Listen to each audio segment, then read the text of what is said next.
So this is another problem we are facing for interrupt initiated IO. I mean, the processor need to be wait, need to be concentrate only that IO data transfer. They could not able to try to perform any other task. Okay, so obviously we are wasting the time, okay, for the processor. To overcome this, we just go for another technique, that is direct memory access. So in this case, what happened?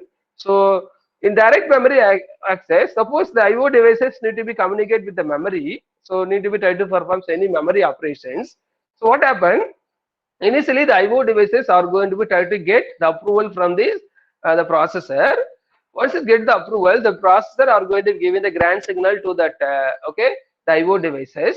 Now the IO devices are going to be try to perform that bulk of data transfer between the IO device as well as memory. So during the time, the processor are going to be try to perform some other work. Understood that?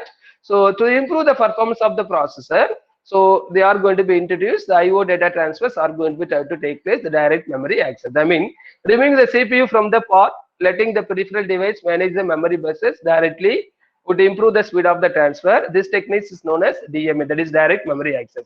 Okay, this which unit are going to be tried to taking care of that data transfer between the IO devices and memory. That unit we can call it as DMA, that is direct memory access. So in this, the interface transfer the data to or from the memory through the memory bus.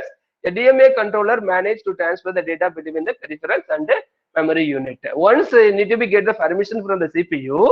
So after that, what happened? The data transfer task will be taken up by the DMA controller. Once the task is completed, okay, data transfer is take place, then the DMA controller inform to that processor. Now the processor will take care of that processor bus. That's the meaning.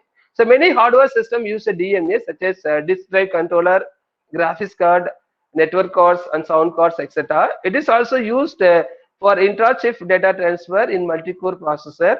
In DMA, CPU would initiate the transfer, do other operation.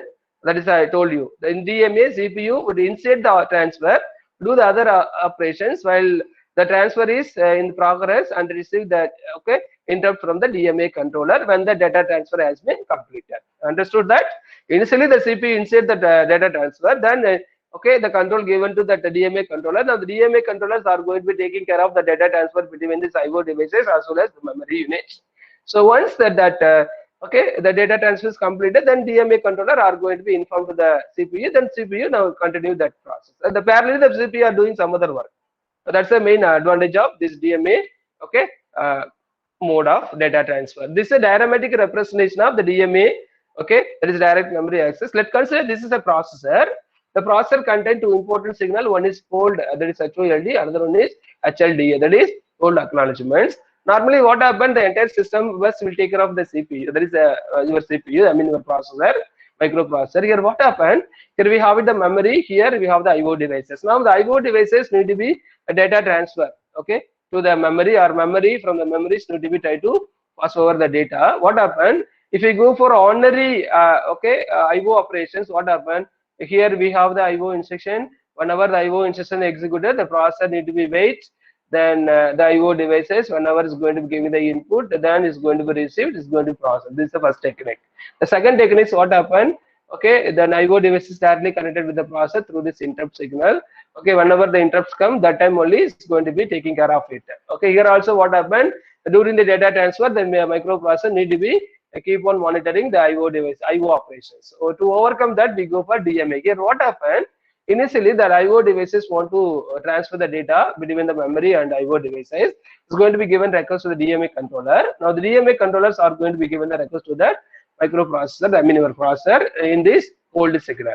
Okay, so once the processor receives this hold signal from this DMA controller, now through this HLDA signal, that is a hold acknowledgement. Okay, through this signals is going to be giving the bus grant. It's going to be requesting the bus. This bus are going to request for the DMA controller. So then once it is filled that now free, that's going to be given the bus grant. Now what happened? Once the grant signal received by the DMA controller, now the entire system bus will take care of by the DMA controller.